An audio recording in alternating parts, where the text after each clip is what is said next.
The air in the command bunker buzzed with static and fear. Holograms flickered across the war table, red lines advancing, defense grids failing, and the enemy's emblem pulsing closer with every second. Officers barked in a dozen languages. Orders overlapped. Shields rose, weapons charged. And in the middle of it all, the human sat still.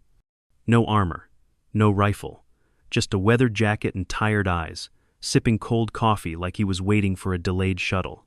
He didn't flinch when the emergency sirens screamed. Didn't blink when orbital scans showed the enemy landing within visual range. Finally, someone snapped. "You there, why aren't you panicking?" An alien lieutenant shouted, brow plates furrowed with stress. "Don't you understand what's coming?" The human looked up slowly, calm, almost bored. "Yeah," he said. "They're coming." He set the cup down. "But not for you." The alien Lieutenant Care of the Adrexian fleet had never seen such stillness in the face of direct threat. The bunker was a joint command post, embedded in the Alrex Ridge, critical high ground for planetary control. And right now, it was encircled. The enemy was the Corin Combine, efficient, cold, and notoriously merciless in planetary conquest. Their forces had landed in a 10-click radius. Siege pattern. Textbook. Care reviewed the screen again. Artillery crawlers were moving into position. Stealth scouts had already breached outer sensors. Med teams prepped triage. Civilians were being rerouted underground. But this human, unarmed, unarmored, unbothered, sat there like none of it mattered. "Who gave you clearance to sit there?" Care demanded, stepping closer. "This is a live command situation. If you don't report to defensive detail, I'll have security drag you to the line." A nearby medic, a low-ranking Sylvani recruit, made an awkward gesture. "I wouldn't, sir. That's Captain Grayson." Care paused. "Grayson?" The medic nodded quickly. "John Grayson, former Earth Forward Recon, now detached service." Care's irritation sharpened. "Then why isn't he armed?" Grayson answered before anyone else could. "Because I don't need to be." Care bristled. "You think your presence is enough to stop them?"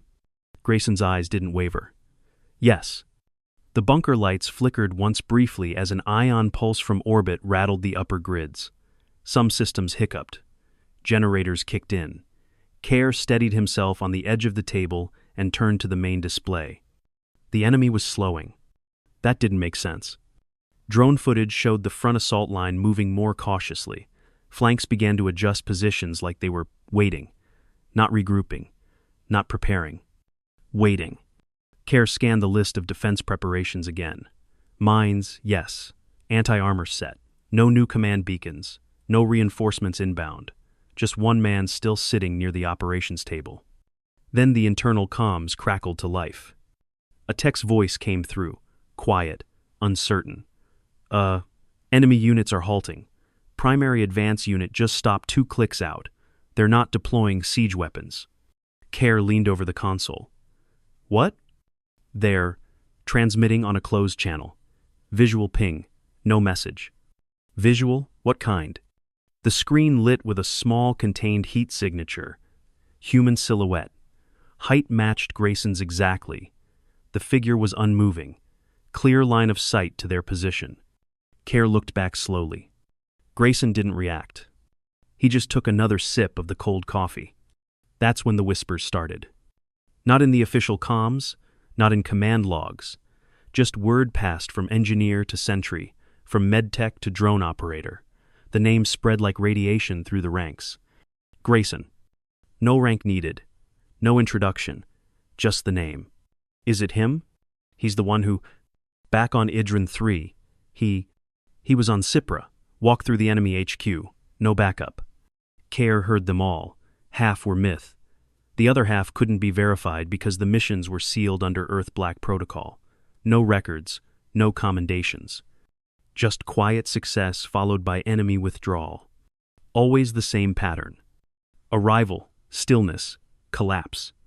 Care turned to the bunker's adjutant, a Tarhurksi named Joran. "Pull his full dossier. I want to know who we're really sitting next to."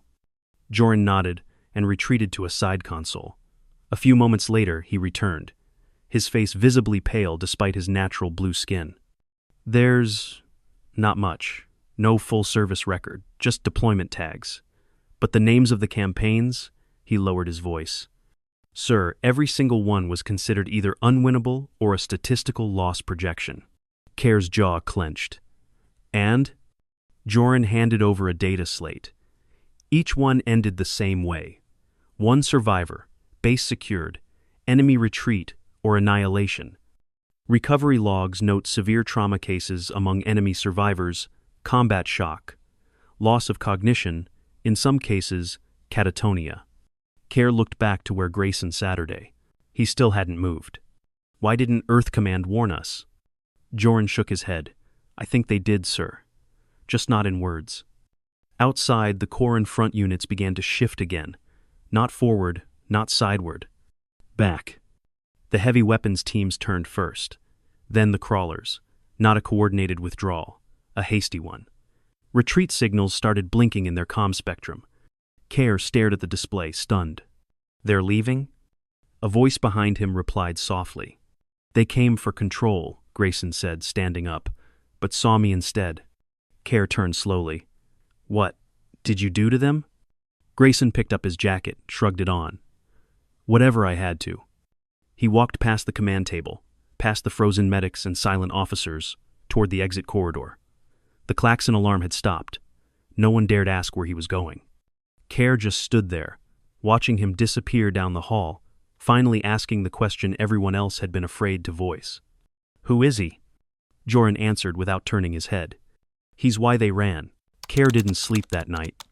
Not because the enemy was still near, they weren't. Not because the shields were down, they weren't. But because John Grayson had walked out of the bunker into the open air without armor, and no one had dared stop him. The base was still buzzing with disbelief. Commanders whispered into secure channels. Speculation spread like smoke. Kerr stood at the central holotable alone, reviewing the same footage for the third time. He paused on the image. The Corran command walker, its weapon turrets online, and aimed. It should have opened fire. Instead, it turned, disengaged targeting, and left. The only new variable? Grayson, standing in full view of their scouts. What was it the humans said? A known quantity is safer than a mystery. But Grayson wasn't a mystery. Not anymore. He was a rumor that came true. Across the compound, in the motor depot, a small group of younger soldiers from various species huddled around a camp stove, passing ration packs and nervous laughs. "Come on, it can't be the same guy," said Riln, a young Sarnik comm specialist. "The one from Zevra Station? I heard that story. 1 human versus 300? That's fiction." A grizzled maintenance tech from Earth leaned back on a supply crate. "It was 286, and it wasn't fiction. I was on cleanup, saw the aftermath." Riln scoffed. "And what, he had orbital support? Automated defenses?" He had a rope, a broken exo-leg, and a bag of C4 charges he duct-taped into a wall. Another soldier laughed nervously. The tech leaned forward. "You know why he didn't carry armor?" Everyone shook their heads. "Because armor made him look like a target, but without it, they didn't know what to shoot at. He moved like nothing could hit him, and nothing did." Silence settled. Then Riln asked the question all of them had started to ask. What did he do before the war? The tech's eyes narrowed. He survived. The next morning, Grayson returned to the base. No fanfare, no entourage. He walked straight to the infirmary and handed over a small data chip. 2 enemy scouts tagged with tracker darts. One of them's infected. Mark the location. Coordinates are on the file. The on-duty medic blinked. "Infected?" "Dust fever," Grayson said. "Their med techs are slow to detect it. Quarantine protocols sloppy. If they left untreated wounded behind, someone should look before the locals get it." Then, without waiting, he pulled up his sleeve. "I took a scratch. Clean me up." The medic worked in silence. The gash was shallow but precise, running along the outer forearm. Muscle integrity intact, no tendon damage. Bleeding had stopped on its own, likely packed with something antiseptic in the field. "Did you use sealant paste?" "Old habit," Grayson replied. "First tour I didn't. I bled on a recon drone, shorted the interface. The medic applied fresh adhesive mesh. Healing time should be 5 days. Keep it dry, don't overuse the arm. That includes punching anything. Grayson smirked faintly. No promises. As he stood to leave, Care entered. The room fell quiet. Grayson didn't stop walking. Care raised a hand. Wait. Grayson stopped. I want to understand. Not just what you did, but why they ran. Grayson's face was unreadable. He didn't answer right away. Just adjusted his sleeve. Then softly, because I left a message. Care blinked. What kind of message? The kind they still remember. Later that day, Coalition Intelligence sent a preliminary report from an intercepted Corencom's drone recovered near the ridge. Care read it twice. It contained a single decrypted phrase, repeated across multiple units. Designation: Grayson, field priority, retreat. That was all. No tactics, no logistics, just fear. Commander Rollo, a Tesh diplomat visiting for oversight, received Care's briefing that evening. He scrolled through the compiled data and leaned back with a stunned expression. "We've been misjudging Earth," he murmured. Care frowned. "We thought we understood their capabilities, their tech, their doctrines, but he doesn't fit any of it." Rollo nodded. "Because they didn't make him. They didn't train him to scare armies. He became that on his own." Care tapped the table. "Why not promote him? Use him as a symbol?" "Because symbols draw fire," Rollo said. "And monsters, they just survive." That night, Care visited the observation deck. The sky above was clouded in the blue-black of orbit traffic and shield haze. He found Grayson standing alone, hands in his jacket pockets. Care stepped beside him. "You didn't have to stay," he said. Grayson shrugged. "I never had to do most of it, I just did." Care studied him. "What keeps you calm?" The wind shifted slightly. Grayson didn't look away from the stars. "Because I know who I am." Care waited. "And?" he asked. Grayson finally turned. "I'm the one they're afraid of." Word spread. Not through official bulletins or tactical briefings, but in the shared looks between officers, the careful deference from hardened sergeants, the sudden respect from green recruits. Everyone at Outpost Alrex Ridge now knew what the Coren Combine knew. That John Grayson wasn't just a man. He was a threshold. At mid-cycle, during a routine inventory review, Care sat in the logistics wing with his aide, Joran, reviewing shipment logs for the newly calm outpost. Supplies had begun arriving again. Reinforcements were rerouted elsewhere. Civilian channels had reopened. But Kyer wasn't paying attention to crates or numbers. His eyes kept drifting to the back of the hangar, where Grayson was helping a mechanic align a fractured shuttle strut. His sleeves were rolled up, grease on his hands, calm as always. "He volunteered for that?" Care asked. Joran nodded. "Said it helps him think." Care leaned forward, hands folded. "Do you think he enjoys the fear he causes?" "No," Joran said without hesitation. "But he understands it, and he carries it." Care raised an eye ridge. "Carries it?" "Like a weapon," Joran said. "Like a story no one wants to hear again." Later that day, during a drone patrol scan, a scout team flagged an anomaly at Grid 19C, a collapsed ridgeline from the recent shelling. Heat signatures, minimal movement, could be wounded, could be trap. No volunteers. Until Grayson stood up from his lunch tray and said, "I'll go." Care intercepted him at the loading bay. "You're not cleared for recon, not solo." Grayson slid a sidearm into his belt without looking. "It's not recon, it's confirmation." Care stepped in his way. "What if it's an ambush?" Grayson looked him dead in the eye. "Then they picked the wrong bait." He left within the hour, quietly, no escort. Care ordered 2 recon drones to shadow him anyway. They kept their distance. What they saw was simple. Grayson hiked into the ridge alone, found the collapsed enemy scout crawler, 3 wounded Coren inside. He didn't shoot.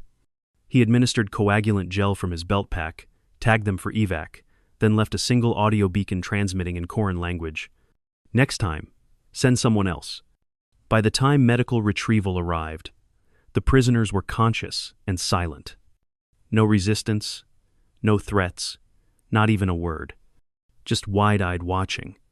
One whispered something as he was loaded into the triage crawler. The medic translated it later. He walks like the war is behind him. That evening, the Corin fleet officially withdrew from the sector. Coalition Command received no demands, no explanation. Just silent pullback across all forward positions. Not a retreat, a resignation. Care read the report aloud. Effective immediate. Corin forces shall no longer contest planetary claim over Alrex. Civilian territories are to be avoided. Tactical engagement deemed unnecessary risk. Joran, reviewing the map, noted, they drew a circle around the ridge. Care blinked. What? Their new patrol boundary. It curves around the outpost. By 11 clicks. Care looked at him. They're leaving a buffer zone? Joran nodded. From one man. Grayson returned late that night, dust on his jacket, sleeves streaked with dried plasma from the wounded. He dropped off his field report, walked past the med bay, and headed to the dorm wing. Care intercepted him again. You didn't have to treat them, he said quietly. Grayson shrugged. Didn't have to do a lot of things. Why? Grayson paused. Because if they survive, they remember, and that's worse than a body count. Care stepped back. You use fear like a strategy. No, Grayson said. I use it because it works. In the mess the next morning, a young Tesh corporal approached Grayson, tray in hand, nervous. Sir, Captain Grayson? Grayson looked up from his oatmeal. Yeah? I've read everything I can find. About Idrin, Zevris, Tathos Run. You've done more in the field than anyone in Coalition history. Grayson blinked. Okay. I just wanted to ask, how do you stay steady when it's that bad out there? Grayson chewed once, then swallowed. Because I've already seen the worst, he said. And when it comes back, I don't want it to be worse than me. The corporal nodded quickly and left. Grayson finished his meal in silence. At the weekly strategic overview, Care addressed the room with final updates. The siege was broken. Enemy forces had vacated the zone. Defensive measures were reduced to watch rotations and satellite checks. When he finished, he paused. I have one last item. He looked at the crowd. Grayson will be departing this outpost tomorrow. Murmurs spread. His rotation is complete, Care continued. He was never assigned here permanently. His presence was unexpected, but it saved us. Someone stood up. Where's he going? Care sighed. Wherever the next war thinks he won't show up. That night, Care found Grayson alone again, this time on the wall perimeter. Stars above. Silence around. He handed Grayson a data slate.